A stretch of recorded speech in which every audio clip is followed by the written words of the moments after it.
and all the students, सभी श्रद्धालु भक्तों का मैं स्वागत करना चाहूँगा और जितने भी विद्यार्थी गण इसको अटेंड कर रहे हैं स्पेशली यूट्यूब पे, उनका स्वागत करना चाहूँगा। और जैसा कि हम जानते हैं आज धनतेरस है और कल जो है ना, हम लोग सेलिब्रेट कर रहे हैं Deepawali and then Govardhan Puja and इसके बाद बहुत सारे फेस्टिवल्स आएंगे। तो मुझसे रिक्वेस्ट किया गया कि आप कुछ भगवान राम के चरित्र के बारे में बोलिए। भगवान राम के जीवन चरित्र से हम लोग को क्या शिक्षा मिलता है, उसके बारे में चर्चा करने का प्रयास करेंगे। हालांकि भगवान राम का चरित्र जो है वो बहुत ही असीमित है। भगवान राम का गुणगान मेरा जैसा क्षुद्र जीव क्या कर पाएगा, और समय भी उतना नहीं है। समय भी हमारे पास एक घंटे से भी कम है। तो हम कुछ पहलुओं की चर्चा करेंगे रामायण से और उससे हम क्या सीख सकते हैं ये हम चर्चा करेंगे। ओके, तो ये शुरू करने से पहले मैं प्रार्थना बोलना चाहूँगा ताकि हम कुछ लाभदायक चर्चा कर सके। ओम अज्ञानतिमिरान्धस्य ज्ञानञ्जनशलाकया चक्षुरुन्मिलितं येन तस्मै श्रीगुरुवे नमः। श्रीचैतन्यमनोभीष्टं स्थापितं येन भूतले स्वयं रूप कदा मह्यं ददाति स्वपदान्तिकं। वन्देऽहं श्रीगुरो श्रीयुतापदकमलं श्रीगुरुन् वैष्णवांश्च श्रीरूपं साग्रजातं सहगण रघुनाथान्वितं तं सजीवं सावधूतं सावधूतं परिजन सहितं कृष्ण चैतन्य देवं श्रीराधा कृष्ण पादान् सहगण ललिता श्री विशाखान्वितांश्च। नमो विष्णुपादाय कृष्ण प्रेष्ठाय भूतले श्रीमते भक्तिवेदांत स्वामी निति नामिने। नमस्ते सरस्वते देवे गौरवाणी प्रचारिणे निर्विशेष शून्यवादी पाश्चात्य देशतारिणे। नमो महावदन्याय कृष्णा, नमो महावदन्याय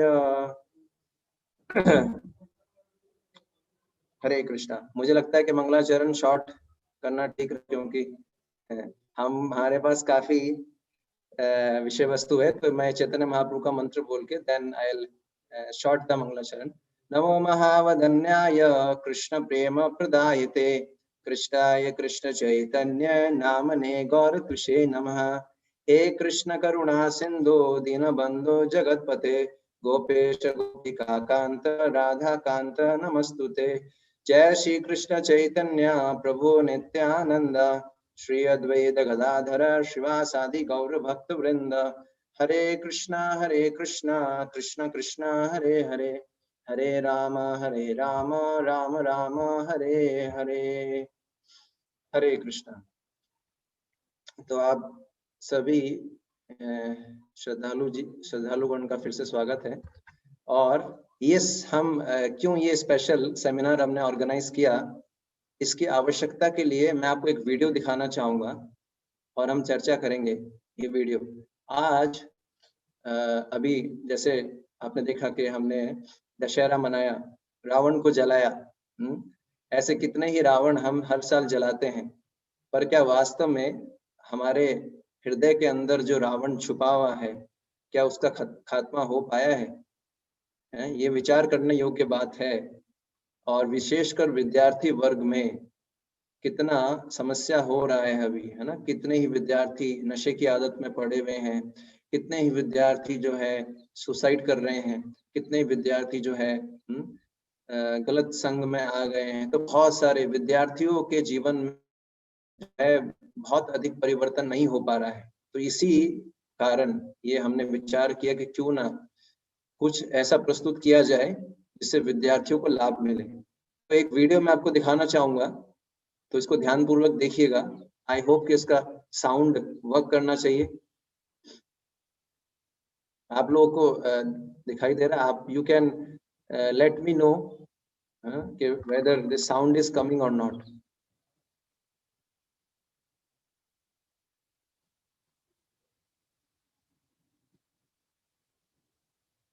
Is sound is coming? I hope sound is coming. No, Prabhuji. Yes, Prabhuji. No, Prabhuji. No, now it is not coming, but when I played, because right now I am not playing it. Just a minute. You let me know so that I'll play. आप लोगों को सुनाई दे रहा है voice?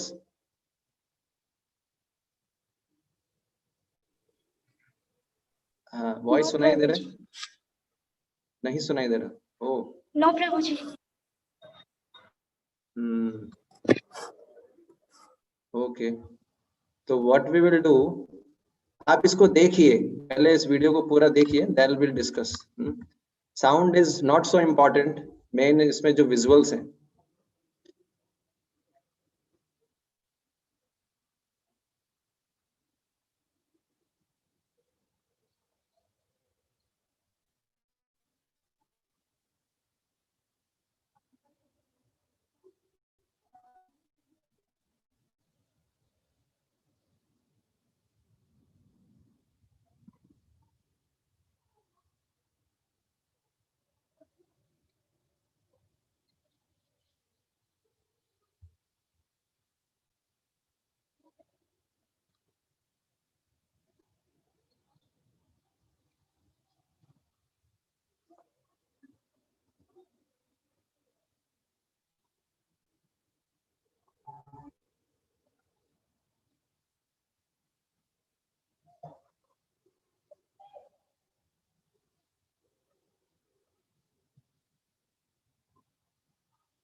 Yes, सो आप लोगों ने इतना वीडियो देखा, आपको एक पॉजिटिव पार्ट मैंने दिखाया.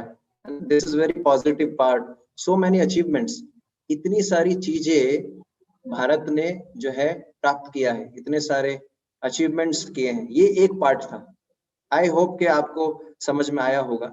आई डोंट नो वेदर कि वॉइस आ रहा है नहीं, पर आई होप कि आपको समझ में आया होगा एटलीस्ट विजुअल से. अभी इसका दूसरा हिस्सा देखिए. ये हमारे अचीवमेंट्स हैं, ठीक है, ये हमारे अचीवमेंट्स हैं, लेकिन दूसरा पहलू क्या है वो देखिए.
हरे कृष्णा. तो आप लोगों ने देखा इस वीडियो के अंदर कि किस प्रकार से इतने अचीवमेंट्स किए हैं भारत ने, लेकिन एक दूसरा पहलू क्या है, क्राइम कितनी तेजी से बढ़ रहा है ना. जो है स्पेशली स्त्रियों के प्रति किस प्रकार से हिंसा बढ़ रहा है, ड्रग्स के अंदर कितना इंडल्जेंस हो रहा है, कितने लोग नशा कर रहे हैं। इस प्रकार से अनेक, अगर हम देखें, अनेक पहलू हैं और स्पेशली युवा वर्ग सबसे ज्यादा प्रभावित है इससे, युवा वर्ग। तो ये एक आवश्यकता थी कि युवा वर्ग के लिए हमको जो है कार्य करना चाहिए, क्योंकि भविष्य के अंदर ये जो आज का युवा है वो पूरे देश को संभालने वाला है। तो अगर यदि हम युवाओं को एक अच्छा मार्ग दिखाएं तो हमारा देश आगे जाके सुदृढ़ बन सकता है। भारत है, भारत का मतलब होता है भारत। भा मतलब है प्रकाश और रथ का मतलब होता है अनुशीलन, जो प्रकाश के अनुशीलन में लगा हुआ है, इसको बोलते हैं भारत। ये भारतीय कौन, जो प्रकाश के ज्ञान के अनुशीलन में लगे हुए हैं, उसको बोलते हैं भारतीय। लेकिन आज स्थिति क्या है आपके सामने है। तो चूंकि हम लोग दिवाली सेलिब्रेट करने वाले हैं कल, और क्यों ना भगवान राम के चरित्र से कुछ चर्चा किया जाए, ठीक है। तो मैं एक पीपीटी शो करूंगा आप लोगों को और हम उस पर चर्चा करेंगे। आई होप कि आप सब लोग रेडी होंगे। Are you ready? Yes. Okay, thank you. So will start. Prabhu ji. समय थोड़ा कम है लेकिन विल ट्राई कि हम कम समय में ज्यादा से ज्यादा कर सकें। यस।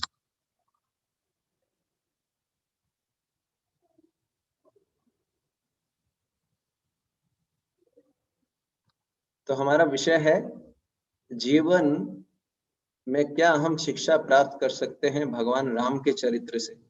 ओके, तो वैसे तो अनेक शिक्षाएं हैं, मैंने कुछ स्पेशल जो है कुछ विषय वस्तु को सेलेक्ट किया है। पहला, हम शिक्षा प्राप्त कर सकते हैं कि सत्संग कितना जरूरी है, गुड एसोसिएशन। तो चूंकि आप सबने रामायण में सुना है कि किस प्रकार जो भगवान रामचंद्र थे, मैं थोड़ा सा बैकग्राउंड, वैसे तो सब आप सभी को अंदाजा है रामायण के बारे में, लेकिन फिर भी मैं क्लियर करना चाहूंगा, जो लोग कुछ भक्त लोग कुछ लोग नए भी हैं। ओके, तो मैं थोड़ा सा क्लियर करना चाहूंगा कि किस प्रकार से रामायण का हम सब जानते हैं कि दशरथ महाराज थे और भगवान राम जो आए थे सूर्य वंश में आए थे। हैं, दो वंश होते हैं, चंद्र वंश और सूर्य वंश। भगवान कृष्ण चंद्र वंश से आए थे, भगवान राम सूर्य वंश में आए थे। ठीक है, भगवान राम जो थे उनके पिता का नाम था दशरथ, उनकी 3 पत्नियां थी।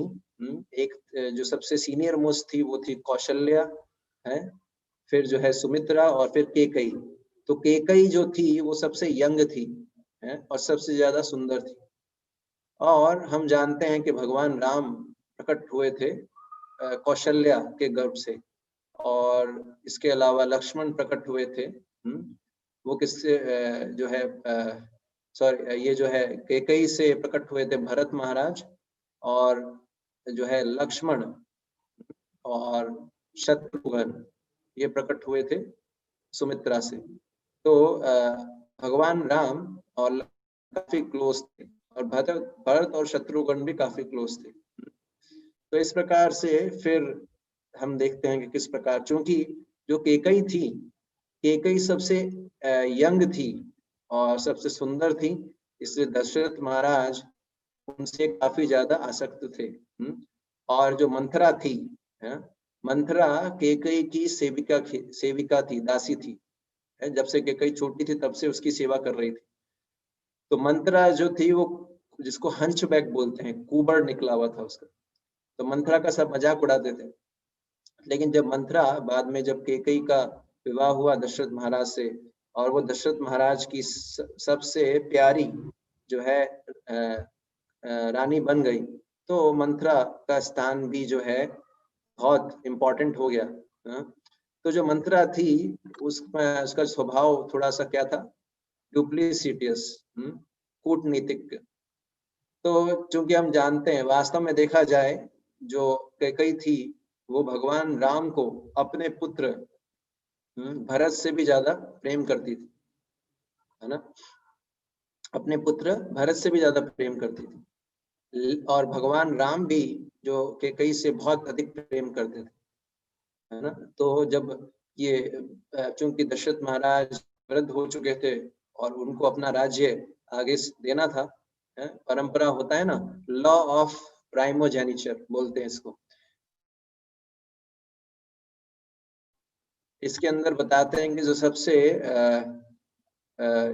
जो एल्डर, है ना, सबसे एल्डर नहीं, सबसे जो जो बोलते हैं कि सबसे ज्यादा मैच्योर, सबसे बड़ा जो पुत्र होता है वो राज्य संभालता है। तो भगवान राम का राज्य अभिषेक होना था उस समय। हम जैसा कि इस तरीके से कथा चलता है, भरत और जो शत्रुघ्न थे वो गए हुए थे बाहर, और चूंकि कैकेयी अपने बैठी भी थी और मंथरा, कैकेयी बड़ी शांत थी और बड़ी शांति से अपने काम कर रही थी। उसी समय मंथरा जो है, मंथरा को पता लगा किस प्रकार से, तो मंथरा गई कि राम का राज्याभिषेक होने वाला है। मंथरा ने बोला कैकेयी को, क्या तुम्हें पता है कि राम का राज्याभिषेक हो रहा है, राम का राज्याभिषेक हो रहा है। तो कैकेयी को इतना खुशी हुआ, कैकेयी को इतना खुशी हुआ कि कैकेयी ने अपने गले से हार निकाल के मंथरा को दिया। मंथरा ने और उसको पहनाया। इतना खुश हुई कैकेयी, क्योंकि भगवान राम से प्रेम करती थी। लेकिन कैकेयी, मंथरा ने वो हार निकाल के फेंक दिया, बोले तुम्हारा दिमाग खराब हो गया है, तुमको पता है तुम अपने विनाश पे जश्न मना रही हो कैकेयी। बोले विनाश, कैसी बातें कर रही हो तुम मंथरा।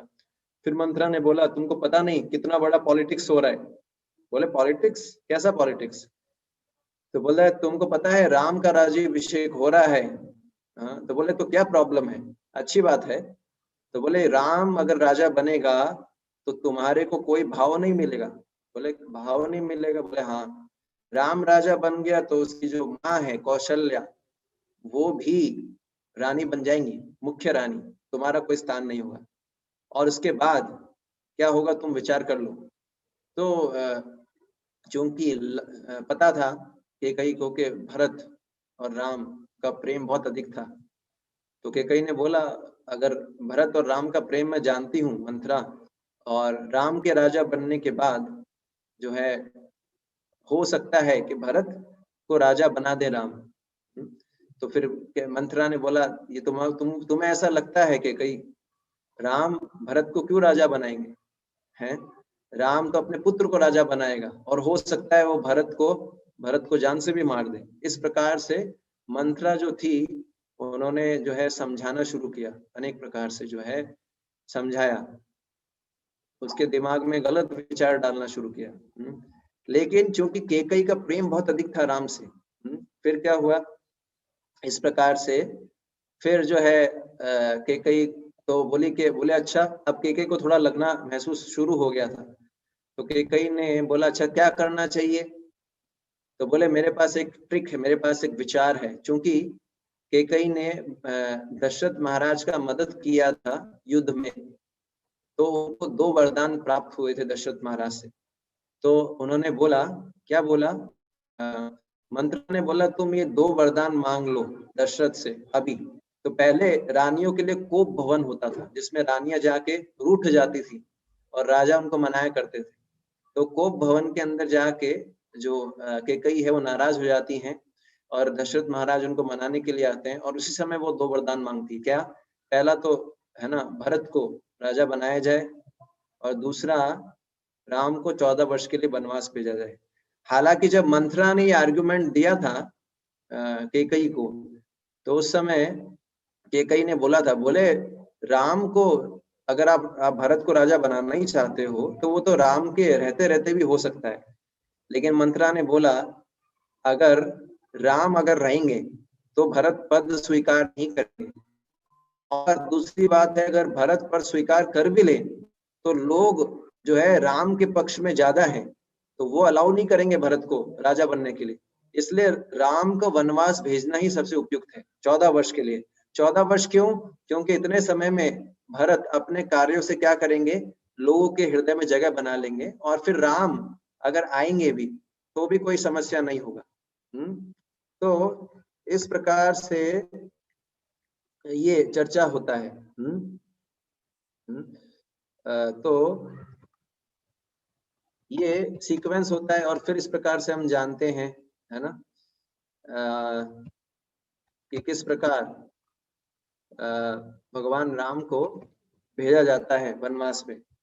तो ये स्टोरी बड़ी यूजफुल है। देखिए, हम देख सकते हैं कैकेयी के चरित्र से कि किस प्रकार कैकेयी कितना प्रेम करती थी भगवान राम से, और इतना प्रेम करने के बावजूद भी, पर समस्या क्या हुआ, उसने जो है कैकेयी ने किसका विचार मान लिया, मंथरा का। तो यहाँ पर बोला जाता है कि हम जिस संघ में रहते हैं उस पर विचार करना चाहिए। अगर हम गलत संघ में रहेंगे तो हमारे लिए बड़ी विपत्ति खड़ी हो जाएगी, जैसे कि कैकेयी के लिए हुई। कैकेयी के हृदय में वास्तव में प्रेम था, लेकिन उस अमृत रूपी प्रेम को विष बना दिया मंथरा ने, मिसकम्युनिकेशन हो गया। इसलिए पहला प्रिंसिपल है कि हमको सत्संग करना चाहिए। भगवान राम की शिक्षाओं से एक चीज समझ में आती कैकेयी के जीवन से, यदि हम सत्संग नहीं करेंगे, यदि हम साधु व्यक्तियों का संग नहीं करेंगे, अच्छे व्यक्तियों का संग नहीं करेंगे, तो क्या होगा, हमारे लिए बड़ा मुश्किल होगा कि हम सही रास्ते पे चल पाए।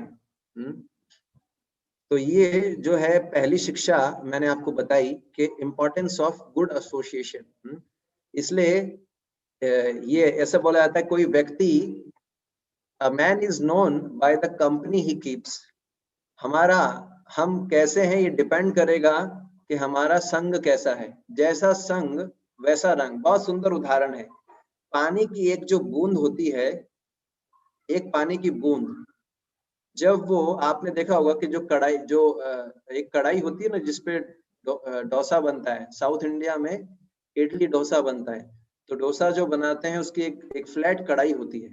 तो जब उस पे पानी की बूंद गिरती है, या नॉर्मल जो कढ़ाई होती है, सॉरी इसको बोलते हैं तवा, नॉट कढ़ाई, तवा, तवा जो होता है, उस पे जब पानी की बूंद गिरती है तो वो इवापोरेट हो जाती है। लेकिन वही पानी की बूंद यदि कमल पे गिरती है, या वही पानी की बूंद अगर सीपी में गिरती है, तो वो क्या बन जाती है ना, मोती बन जाती है। तो पानी की बूंद तो वही है, लेकिन संग किसका किया इस पे डिपेंड करता है। इसलिए शास्त्रों के अंदर, वैदिक साहित्य के अंदर बोला जाता है, एक बहुत सुंदर श्लोक आपको पढ़ के, आप जो है, एक श्लोक आता है चैतन्य चरितामृत में, तो मेरे पीछे आप लोग रिसाइट कर सकते हैं। बहुत सुंदर श्लोक है। तो मैं रिक्वेस्ट करूंगा जो होस्ट हैं उनसे कि वो अनम्यूट करें ताकि डिवोटीज ये श्लोक रिसाइट कर सके। आपको ये जो है बहुत इंपॉर्टेंट पहला लेसन है, ये है साधु संग सर्वशास्त्र कया, लव मात्र साधु संग सर्व सिद्धि हय। तो ये एक बहुत सुंदर शिक्षा है। अभी चूंकि समय थोड़ा कम है, इसलिए म्यूट करने का, अनम्यूट का इशू रहेगा, इसलिए आई थिंक के हमको रिसाइट करना चाहिए। मैं ही रिसाइट कर रहा हूँ क्योंकि फिर वो अनम्यूट म्यूट करने में काफी समय चला जाता है।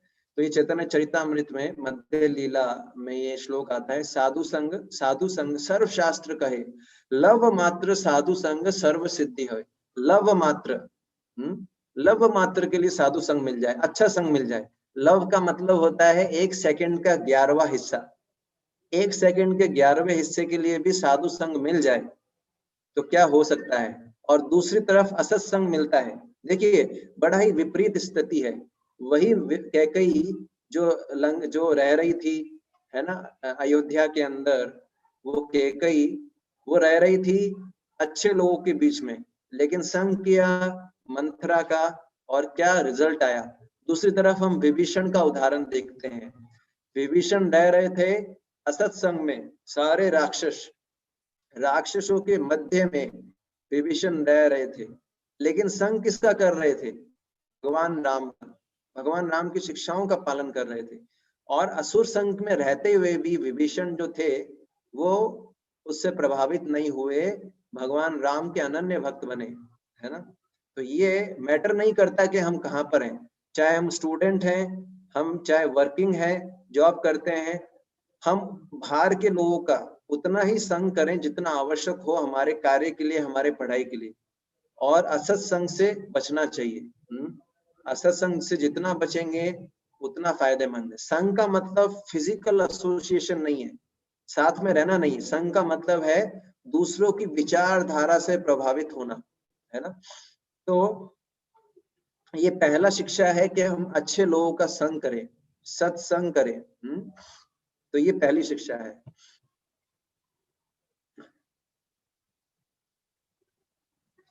ठीक है।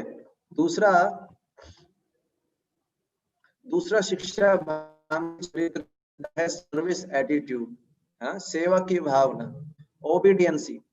हम देखते हैं भगवान राम जो थे वो अपने पद से, अपने पोस्ट से आसक्त नहीं थे। भगवान राम सर्विस से जो है, अपनी सेवा से जो आसक्त थे। आप सोचिए, अगर हम चर्चा करते हैं भगवान राम जो थे, ऐसा अगर हमारे साथ हो जाए। अब सोचिए, राज्य अभिषेक से एक दिन पहले रात को कैकेयी ने ये वर मांगा दशरथ महाराज से, है ना। राज्य अभिषेक से एक रात पहले कैकेयी ने ये वर मांगा। अब हमारे साथ ऐसा स्थिति हो तो क्या होगा, आप समझ पा रहे हैं। अगर हमारे साथ ऐसा स्थिति हो कि अगले दिन हमको जो है राजा बनने का मौका मिले या कोई बहुत बड़ा पद मिले, और उसी समय हमको बोल दिया जाए, क्या बोल दिया जाए कि भैया आपको जो है सॉरी, ओके, जो प्रश्न उत्तर होगा वो लास्ट में होगा। तो अगर हमारे पास ऐसा हो कि हमको बोला जाए कि आपको प्रेसिडेंट बनाया जा रहा है ना, भारत का, और आप रेडी हो जाएं, सारी तैयारी कर लें, बहुत खुश हो आप, और अगले दिन सुबह सुबह बोला जाए कि आपको वनवास दिया जा रहा है। आप प्रैक्टिकली सोचिए, प्रैक्टिकली सोचिए कितना डिटैचमेंट होगा भगवान राम के अंदर। अगर हम भगवान राम की जगह होते तो हमारा क्या स्थिति होता है ना कई बार, है ना, कि हमको पद सम्मान मिलता है, जहां पर पद प्रतिष्ठा मिलती है हम वहीं जाते हैं। पद प्रतिष्ठा के लिए जो सामान्य व्यक्ति है वो इतना लालायित रहता है। इसलिए क्या बोलते हैं, इसलिए यहाँ से शिक्षा मिलता है भगवान राम के चरित्र से कि हमको अपना रिस्पॉन्सिबिलिटी के पीछे भागना चाहिए। भगवान राम सेवा के पीछे रहते थे, ना कि पद प्रतिष्ठा के पीछे, ना कि नेम और फेम के पीछे। इसलिए श्री चैतन्य महाप्रभु बोलते हैं, ना धनम ना जनम ना सुंदरीम कविता वा जगदीश कामये मम जन्मनि जन्मनेश्वरे भवताद भक्तिर हेतुकी त्वयि। तो भगवान राम, ये चैतन्य महाप्रभु बोले हैं, ना धनम, मुझे धन नहीं चाहिए, ना जन्म, मुझे अच्छा जन्म नहीं चाहिए, ना धनम ना जन्म ना सुंदरीम, मुझे जो है सुंदर स्त्री की भी कामना नहीं है, ना मुझे क्या चाहिए, फॉलोवर्स चाहिए, ना मुझे जो है फैन क्लब, मुझे जो है अनुयायी नहीं चाहिए। अरे भैया तुमको क्या चाहिए, दुनिया में सारे लोग इसके पीछे भागते हैं, धन के पीछे भागते हैं, फॉलोवर्स के पीछे भागते हैं, स्त्रियों के पीछे भागते हैं, लेकिन भगवान राम चैतन्य महाप्रभु शिक्षा दिए हैं। क्या शिक्षा दिए हैं कि एक भद्र जो भक्त होता है, एक जो सबसे टॉप मोस्ट जो है मानव होता है, मनुष्य होता है, वो किसके पीछे जाता है चैतन्य महाप्रभु बोल, ना धनम ना जन्म ना सुंदरीम कविता व जगदीश काम है मम जन्म जनेश भक्ति अहितु की त्वयि। आपकी अहितु की भक्ति में करता रहूं, आपकी सेवा करता रहूं। चैतन्य महाप्रभु बोल रहे हैं, भगवान कृष्ण से प्रार्थना कर रहे हैं कि प्रभु आपकी सेवा मिलती रहे। तो भगवान राम ने अपने जीवन चरित्र से दिखाया, जो भगवान राम है उन्होंने अपने पिता की आज्ञा को ठुकराया नहीं, है ना। जैसे आजकल के विद्यार्थी, सब नहीं पर आजकल होता है ना कि पिता कुछ बोलते हैं तो मना कर देते हैं बच्चे जो माँ बाप को, हम ऐसा नहीं करेंगे। गुरु कुछ बोलते हैं, टीचर कुछ बोलते हैं तो मना कर देते हैं, क्योंकि ओबीडियंसी नहीं है। तो भगवान राम के अंदर बहुत ओबीडियंसी था, इसलिए भगवान को मर्यादा पुरुषोत्तम बोलते हैं। तो हमारे जीवन में भी हमारे जो है बहुत बड़ा इंपॉर्टेंट फैक्टर होता है सीनियर्स की ब्लेसिंग्स का। जितना हम अपने सीनियर्स को, हमारे जो पेरेंट्स हैं, हमारे माँ बाप हैं, हमारे जो हमारे जो गुरु हैं, अध्यापक हैं, उनको जितना हम अपने आचरण से प्रसन्न करेंगे, जितना आज्ञाकारी होंगे, है ना, जितना हम रिस्पॉन्सिबिलिटी लेंगे, ठीक है, जितना हम पोस्ट पोजीशन के पीछे नहीं भागेंगे, उतना हमको कृपा मिलेगा। ये सिंपल प्रिंसिपल है जो भगवान राम ने हमको सिखाया। आप सोचिए, ठीक है। अब इसमें बहुत सुंदर एक श्लोक आता है, भगवान कृष्ण बोलते हैं रिजल्ट्स पे फोकस नहीं करना चाहिए, है ना, हमको एफर्ट्स पे फोकस करना चाहिए। इसलिए भगवान कृष्ण गीता में बोलते हैं कर्मण्यवाधिकारेस्तु मा फलेषु कदाचन मा कर्म फल हेतुर्भो अस्ति अकर्मणि। कि हमारा जो अधिकार है वो कर्म करने पे है, हमारा अधिकार फल पे नहीं है। कर्म करने में हमारा अधिकार है लेकिन फल पे नहीं है। सारी समस्या क्यों होती है? क्योंकि सारे लोग क्या चाहते हैं, रिस्पॉन्सिबिलिटी कोई नहीं लेना चाहता, एफर्ट कोई नहीं करना चाहता। बिना एफर्ट के, बिना रिस्पॉन्सिबिलिटी लिए हुए सब लोग चाहते कि मुझे क्रेडिट मिले, है ना, कोई परिश्रम नहीं करना चाहता। लेकिन एक विद्यार्थी के जीवन में, चाहे विद्यार्थी हो चाहे हम भक्त हो, हमारे जीवन में बहुत महत्वपूर्ण है कि हम सेवा से, हम एफर्ट से आसक्त हो, ना कि पूजा लाभ प्रतिष्ठा के पीछे भागे ना कि नेम फेम के पीछे भागे, बल्कि एक रिस्पॉन्सिबल व्यक्ति बने और एफर्ट पूरा करें। रिजल्ट हमारे हाथ में है भी नहीं, है ना। तो सारी आप देखिए जो बड़े बड़े, जैसे आप देखेंगे कि अभी बहुत समय पहले कैफे कॉफी डे के मालिक थे, है ना, सिद्धार्थ, उन्होंने सुसाइड किया। ऐसे ही करके अनेक बड़े बड़े लोग बहुत बड़ी बड़ी पोस्ट पे थे, जैसे अभी कई आप देखेंगे कई बॉलीवुड एक्टर्स ने, एक बॉलीवुड एक्टर ने सुसाइड किया। इसके अलावा सीबीआई के जो डायरेक्टर रह चुके हैं उन्होंने सुसाइड किया। और भी बहुत, क्यों ऐसा क्यों हो रहा है? लोग इतने फ्रस्ट्रेटेड है, स्ट्रेस्ड हैं, क्यों सुसाइड कर रहे हैं? क्यों? क्योंकि जो है एफर्ट्स, दे आर नॉट, है ना, they don't know the real definition of success.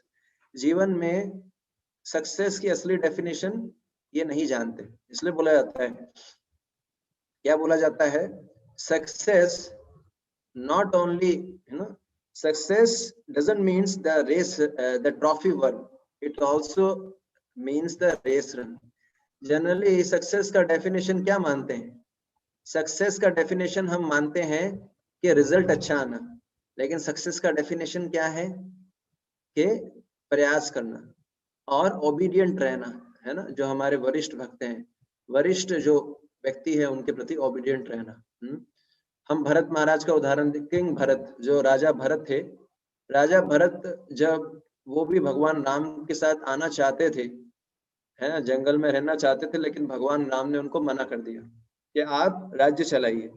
और वो राज सिंहासन से आसक्त नहीं थे, उन्होंने भगवान राम की पादुकाओं को राज सिंहासन पे रखा और ये माना कि भगवान राम ही राज्य चला रहे हैं, और खुद को उनका सेवक मान के जो है राज्य चलाए। उसी प्रकार से हमको क्या करना चाहिए?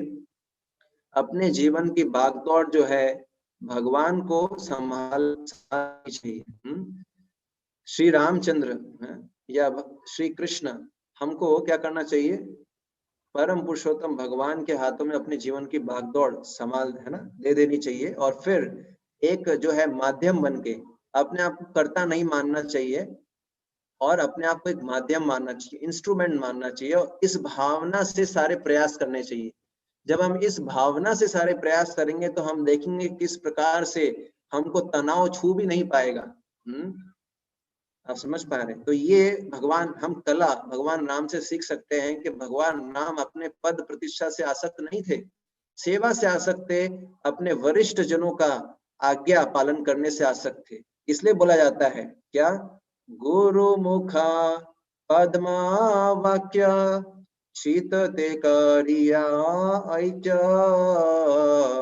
और ना करी हो बन आशा।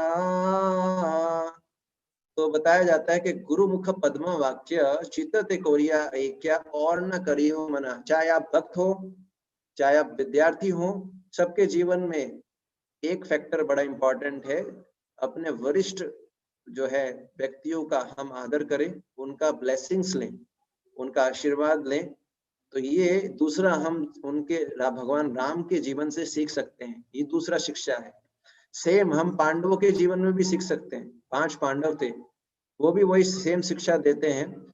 जब भगवान कृष्ण चाहते थे कि वो राज्य करें तो उन्होंने राज्य, भगवान कृष्ण जब अंतर्धान हो गए तो उन्होंने भी अपना जो है राज्य राज किया, और उसके बाद वो भी पांडवों ने भी संन्यास ले लिया। तो इस प्रकार से जो भक्त होते हैं वो भगवान की सेवा के लिए, विद्यार्थी जो होता है वो भी अपना कर्तव्य, हमको कर्तव्य पालन से आसक्त होना चाहिए, कर्मण्येवाधिकारेषु, और फल के पीछे नहीं भागना चाहिए। ये दूसरी शिक्षा। तीसरी शिक्षा जो हमको मिलती है,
हरे कृष्ण, हरे कृष्णा। सो थोड़ा सिग्नल वीक था इसलिए बीच में डिस्कनेक्ट हो गया। तो मैं आपको बता रहा था तीसरी जो शिक्षा क्या है, हमारे जीवन का लक्ष्य क्या होना चाहिए। हमारे जीवन का लक्ष्य होना चाहिए हृदय का शुद्धिकरण।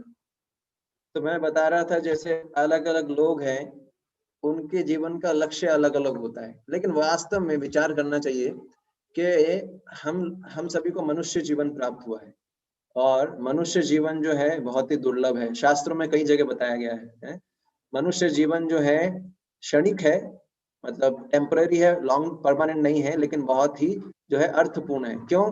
क्योंकि मनुष्य जीवन के अंदर हम क्या कर सकते हैं, वास्तविक जीवन के लक्ष्य को प्राप्त कर सकते हैं, लेकिन पहले पता तो हो वास्तविक जीवन लक्ष्य क्या है।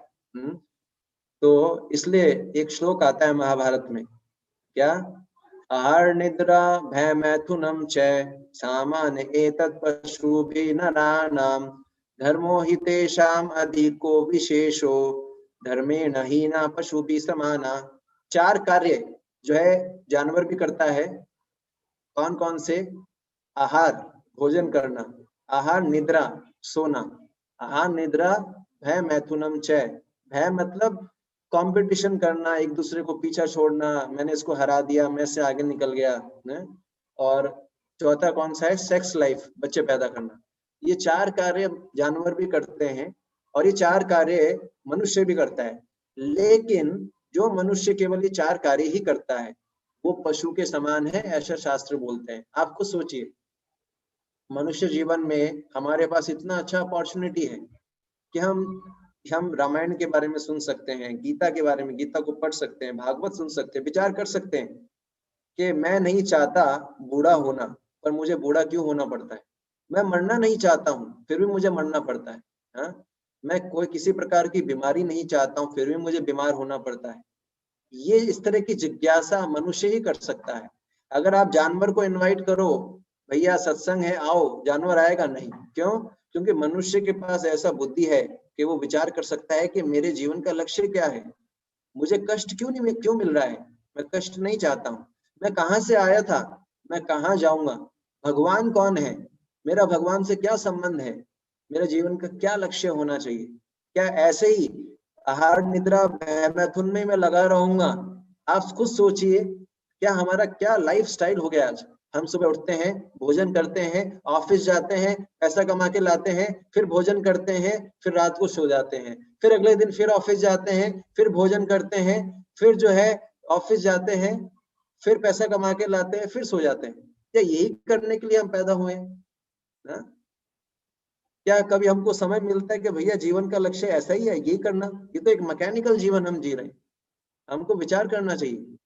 तो ये मनुष्य जीवन बहुत ही दुर्लभ है, इसमें हम विचार कर सकते हैं कि वास्तव में मेरे जीवन का लक्ष्य क्या है, क्या होना चाहिए है। इसलिए ये तीसरा पॉइंट है कि हमारे जीवन का लक्ष्य शास्त्र बताते हैं हृदय का शुद्धिकरण। हमको अपने हृदय को शुद्ध करना है, क्योंकि सारी समस्याओं का जड़ क्या है? दूषित हृदय। इसलिए चैतन्य महाप्रभु बोलते हैं, चेतो दर्पण मार्जनम भव महादावाग्नि निर्वापणम श्रेया कैरव चंद्रिका वितरणम विद्यावधू जीवनम आनंदाम्बुधिवर्धनम प्रतिपदम पूर्णामृत स्वादनम सर्वात्मस्नपनम परम विजयते श्री कृष्ण संकीर्तनम। चैतन्य महाप्रभु भगवान कृष्ण भक्त के रूप में आते हैं कलयुग में, उनको बोलते हैं चैतन्य महाप्रभु। तो चैतन्य महाप्रभु बोलते हैं कि जीवन का लक्ष्य क्या है? चेतो दर्पण मार्जनम। हमारा जो चित्त है, हमारा चित्त मतलब हृदय, जो चित्त है, हृदय है, उसको एक दर्पण से, एक मिरर से कंपेयर किया गया है। आप लोग सब जानते हैं, मिरर यूज करते हैं।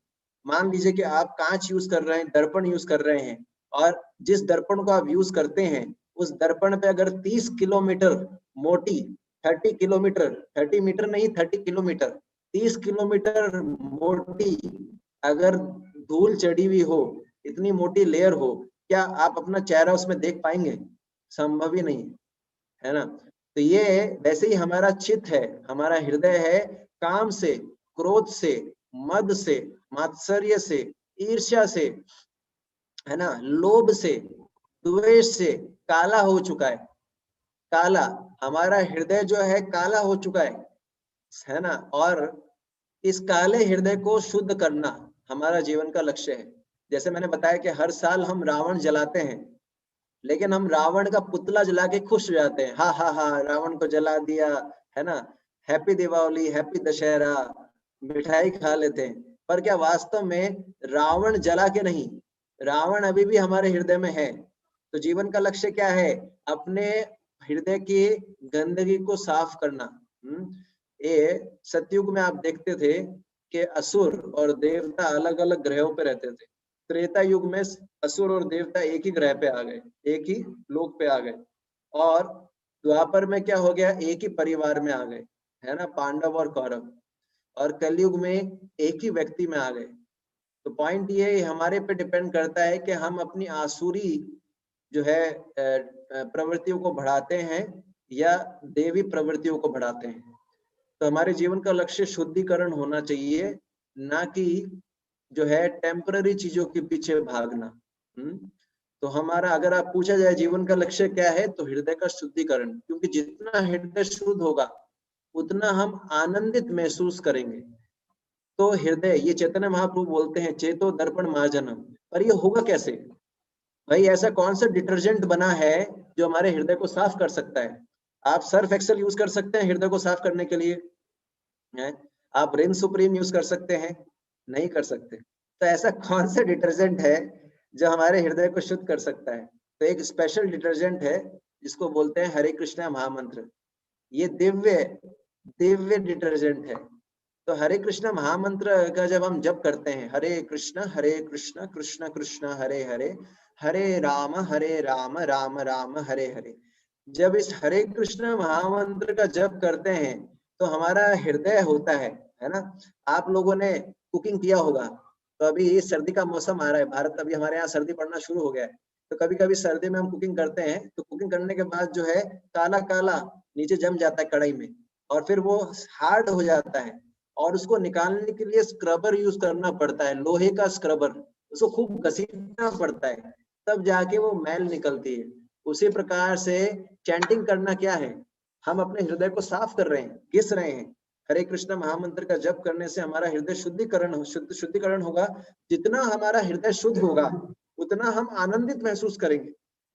आज आनंद प्राप्त करने के लिए जीव क्या नहीं कर रहा, आज भाग रहे हैं सब लोग आनंद के लिए।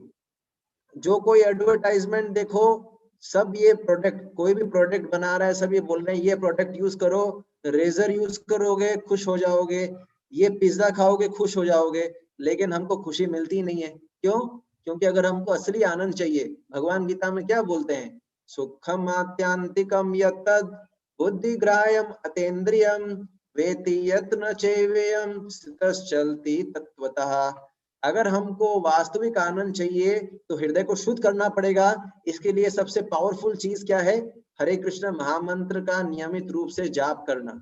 हाँ, तो ये तीसरा शिक्षा हमको मिलता है ना, कि अगर यहाँ पर लिखा है, क्या लिख रहे हैं, भगवान का जो नाम होता है, क्योंकि सारी समस्याओं का जड़ क्या है, दूषित हृदय। तो यदि हम हृदय को शुद्ध कर लें तो समस्या रहेगी नहीं। और भगवान का नाम भगवान से भी बड़ा होता है। हाँ, आप समझ पा रहे हैं?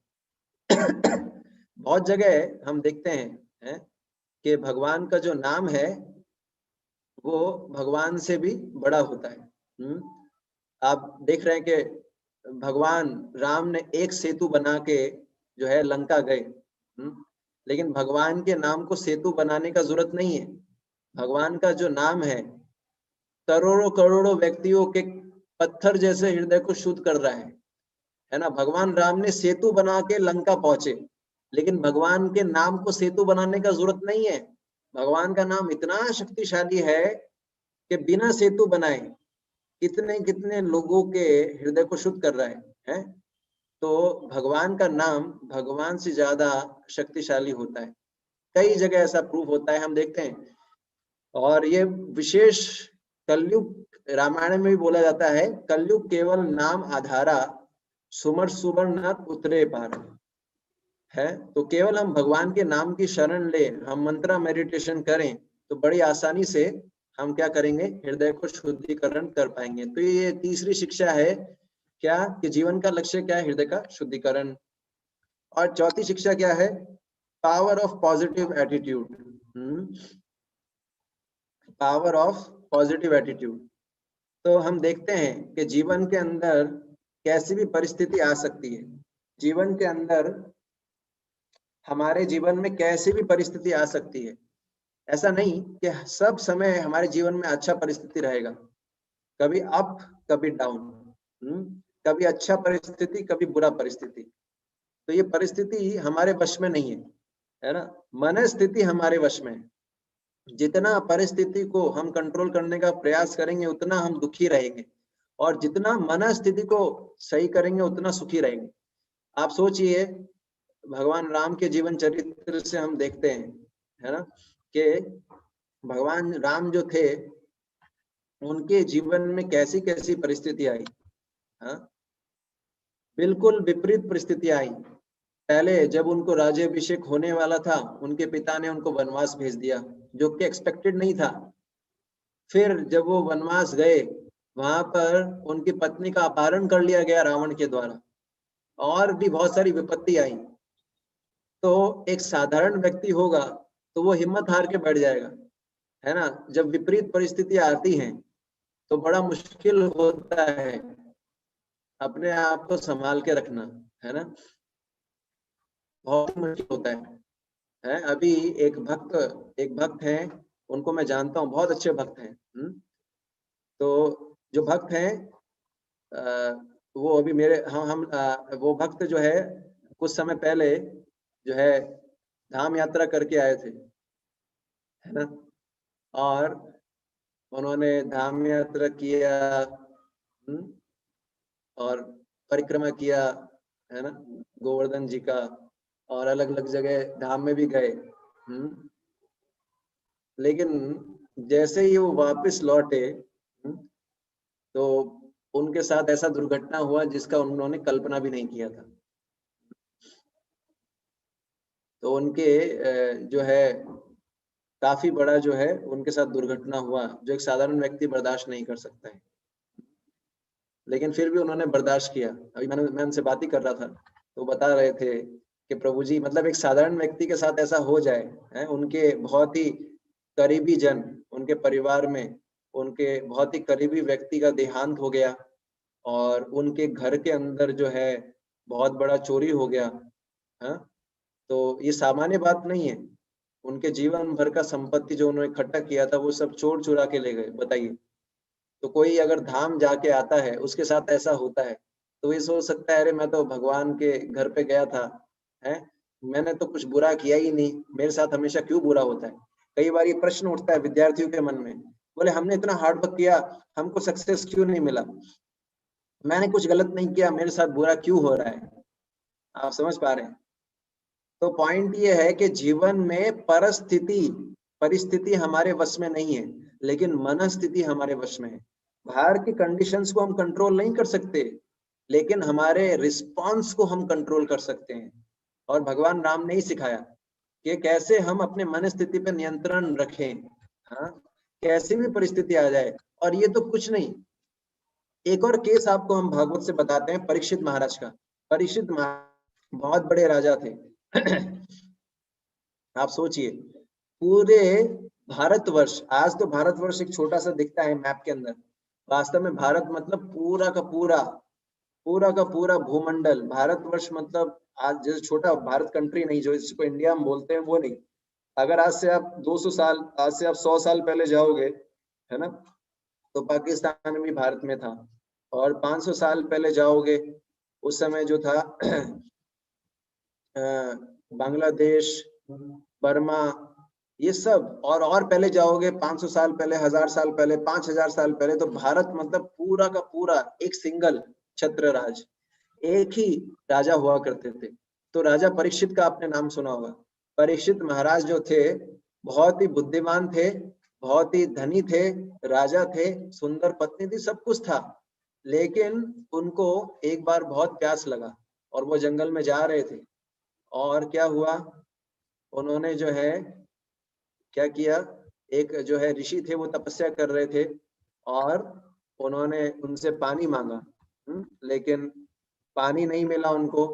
वो नाराज हो गए और गुस्से में आके उन ऋषि के गले में उन्होंने मरा हुआ सांप डाल दिया, है।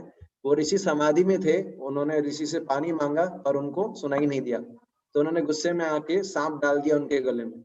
सांप डालने से क्या हुआ, वो ऋषि को तो फिर भी पता नहीं था, है ना, आप समझ पा रहे हैं। लेकिन फिर क्या हुआ कि जो ऋषि का पुत्र था, उसको पता लग गया कि मेरे पिताजी के गले में किसी ने सांप डाल दिया है। तो ऋषि का नाम था शमिक ऋषि और ऋषि के पुत्र का नाम था श्रृंगी। तो जो श्रृंगी बालक था उसको पता लगा, और जो श्रृंगी बालक था उसको क्रोध आ गया, और श्रृंगी बालक ने क्या किया, श्राप दे दिया, बिना सोचे बिना समझे कि कितना धार्मिक राजा है, और उन्होंने श्राप दे दिया। किसको श्राप दिया, परीक्षित महाराज को। क्या श्राप दिया, बोले तुमने मेरे पिता के गले में मरा हुआ सांप डाला है, 7 दिन बाद यही सांप तुमको आके डसेगा, काटेगा। तो ये जैसे ही ये जो है उनको श्राप मिला। अब श्राप मिला तो क्या हुआ कि अब अगर हम होते, सोचिए, अब वो चाहते तो श्राप को कैंसिल कर सकते थे। परीक्षित महाराज के पास इतना शक्ति था, वो भगवान विष्णु के भक्त थे, वो चाहते तो श्राप को कैंसिल कर सकते थे, लेकिन उन्होंने श्राप कैंसिल नहीं किया। अगर हम होते, सोचिए कि केवल एक छोटी सी बात पे उनको श्राप मिल गया। क्या मिला, केवल छोटी सी बात पे उनको श्राप मिला, केवल छोटी सी बात पे उनको श्राप मिल गया, है ना। क्या गलती था कि एक ऋषि के गले में मरा हुआ सांप डाल दिया, वो भी बहुत पहले रिक्वेस्ट किया, मुझे पानी पिला दो, प्यास लग रहा है, लेकिन नहीं सुना। अब केवल इतनी सी बात के लिए यदि किसी के गले में सांप डाल दें, इतना बड़ा तो क्राइम नहीं किया ना कि उनको जान से मारने का श्राप दे दे, लेकिन उनके साथ हो गया। और उन्होंने, वो चाहते श्राप को कैंसिल भी कर सकते थे, लेकिन उन्होंने ऐसा नहीं किया, उन्होंने स्वीकार किया। इसलिए बोला जाता है, जाहे विधि राखे राम ताए विधि राइये। जैसा भगवान, ये उन्होंने सोचा भगवान की शायद यही इच्छा है, भगवान की शायद यही इच्छा है, स्वीकार करो, है ना। तो विपरीत परिस्थिति थी, श्राप मिल गया, लेकिन इसको पॉजिटिवली लिया उन्होंने, और इसी पॉजिटिव लेने के कारण क्या हुआ, आज हमको श्रीमद् भागवतम सुनने को मिला। ये देख रहे हैं परीक्षित महाराज, इस फोटो में आपको दिखेगा, उन्होंने मरा हुआ सांप डाल दिया, फिर इसी के कारण जो है हमको श्रीमद् भागवतम सुनने को मिला। तो अगर आज परीक्षित महाराज को श्राप नहीं मिलता तो क्या हमको श्रीमद् भागवतम मिलता? नहीं। तो हमारा कल्याण कैसे होता? इसलिए बोला जाता है जीवन के अंदर अपॉर्चुनिटीज आएंगी, या तो हम उसको यूज करें या उसको लूज करें, या तो अपॉर्चुनिटीज को हम यूज करें या उसको लूज करें। ये किस पे डिपेंडेंट है? हमारे ऊपर। इसलिए भक्ति के अंदर श्रील रूप गोस्वामी प्रभुपाद उपदेशामृत में लिखते हैं, advancement in Krishna consciousness depends on attitude of follower. हमारा मनोभावना क्या है हमारे जीवन में, हमारी प्रकृति हमारे एटीट्यूड पे डिपेंड करती है। इंग्लिश में ये सेइंग भी है ना, अंग्रेजी भाषा में बोलते भी हैं, the altitude to which one rises in a life depends not so much on aptitude but attitude. जीवन के अंदर कितने ऊंचाई तक हम जाएंगे वो डिपेंड करता है एटीट्यूड पे, ना कि एप्टीट्यूड पे। हाँ, तो एक बहुत सुंदर कहानी आती है। एक जो है बहुत बड़ी जूते बेचने वाली कंपनी थी, तो उनको एक ऑफर मिला जूते बेचने का। तो उनके एक बहुत ही एक्सपर्ट जो थे, स्किल्ड, बहुत ही स्किल्ड व्यक्ति थे, बहुत दक्ष थे जूते बेचने में, उनको एक गांव में भेजा गया। बोला कि आप देखो कि यहाँ जूते बेच सकते हैं कि नहीं। तो वहां पर गए तो उन्होंने देखा कि इस गांव में कोई जूते नहीं पहनता। वो बहुत ही एक्सपर्ट थे। उन्होंने क्या बोला, इस गांव में कोई जूते ही नहीं पहनता है तो कोई संभावना नहीं है जूते बेचने का, यहाँ कोई जूता नहीं बिकेगा। तो उनका मानसिकता क्या था कि इस गांव में कोई जूते नहीं पहनता इसलिए एक भी जूता नहीं बिकेगा। हाँ, दूसरा उनसे कम टैलेंटेड, कम दक्ष एक जूते बेचने वाला था, और वो आया और उसको भी अपॉर्चुनिटी मिला, और उसने वो गया उस गांव में। हालांकि वो उतना दक्ष नहीं था, लेकिन उसका जो है एटीट्यूड था, उसका जो है दृष्टि था, वो जो है मानसिक बोलते हैं ना भाव था, वो बहुत अच्छा था। उसने विचार किया कि यहाँ तो कोई जूते ही नहीं पहनता, तो यहाँ तो 100% अपॉर्चुनिटी है। तो इसलिए बोला जाता है opportunity either you use it और यू लूज इट। हमारे पास मौका मिलेगा, या तो हम उसको यूज करें, उसको उपयोग करें भक्ति में आगे बढ़ने के लिए, या पीछे रहें। तो कैसी भी परिस्थिति आए जीवन में, परीक्षित महाराज का उदाहरण है, भगवान रामचंद्र का उदाहरण है, हमको घबराना नहीं चाहिए। हर परिस्थिति को भक्ति में आगे बढ़ने के लिए काम में लेना चाहिए। इसलिए बोला जाता है भगवान के भक्त होते हैं जब उनको बहुत अधिक कष्ट मिलता है तो बोलते हैं प्रभु मुझे इससे ज्यादा कष्ट मिलना चाहिए। यहाँ तक के एक कुंती महारानी करके भक्त हुई हैं। कुंती महारानी ने तो सारे रिकॉर्ड ही तोड़ दिए। अगर आप कुंती महारानी की प्रार्थना सुनेंगे, कुंती महारानी ने ऐसी प्रार्थना की है जो बड़े बड़े भक्त भी नहीं कर सकते। क्या बोल रही हैं? विपदा संतु तः शाश्वत तत्र तत्र जगत गुरु भवतो दर्शनम यत् स्यात् अपुनर्भव दर्शनम। ये कुंती महारानी अपनी प्रार्थना में बोलती हैं, क्या बोलती हैं कि मैं चाहती हूँ भगवान कृष्ण को, बोल रही हैं भगवान कृष्ण जा रहे हैं वापस, पांडवों को राज्य मिल चुका है, महाभारत खत्म हो चुका है। कुंती महारानी बोल रही है मुझे और कष्ट दो, मुझे और कष्ट दो प्रभु, मुझे और कष्ट दो। क्या हमारे में इतनी हिम्मत है ये बोलने की कि प्रभु थोड़ा कष्ट कम मिल रहा है, और कष्ट चाहिए? और कहीं भगवान ने हमारी प्रार्थना सुन के हमको कष्ट दे दिया फिर क्या होगा? इसलिए हम देखिए कुंती महारानी सिखा रही, कुंती महारानी की जो प्रार्थनाएं हैं वो किसके लिए हैं? वो ब्रह्मचारी सन्यासियों के लिए है। और दूसरी तरफ गजेंद्र की प्रार्थना है। भागवतम जो है वो प्रार्थना की बुक है। तो गजेंद्र क्या बोल रहे हैं, प्रभु पहले मगरमच्छ से तो मेरा पहले पैर छुड़वाओ मेरा। गजेंद्र एक बहुत बड़े हाथी थे, उनको एक मगरमच्छ ने पकड़ लिया था। तो गजेंद्र ने बहुत ही प्रैक्टिकल प्रार्थना किया। गजेंद्र बोला पहले इस मगरमच्छ से पीछा छुड़ाओ। तो हम देखते हैं क्या कि जीवन में परिस्थितियों में हमारा नियंत्रण नहीं है, हमारा नियंत्रण किस पे है? मनस्थिति पे। तो इसलिए बोला जाता है क्या कि इसलिए भगवान राम के चरित्र से हम एक शिक्षा लेते हैं कि जीवन में परिस्थिति हमारे नियंत्रण में नहीं है, लेकिन हमारे नियंत्रण में क्या है? मनस्थिति। इसलिए मनस्थिति को सुधारना चाहिए, है ना। अगर मनस्थिति हमारे नियंत्रण में है तो परिस्थिति सकारात्मक हो या नकारात्मक, हम उस स्थिति में स्थिर रह पाएंगे। तो ये अभी समय हो चुका है। 4 शिक्षा ही हम चर्चा कर पाए। सीखने के लिए तो बहुत कुछ है, लेकिन समय की जो है लिमिटेशन है। आप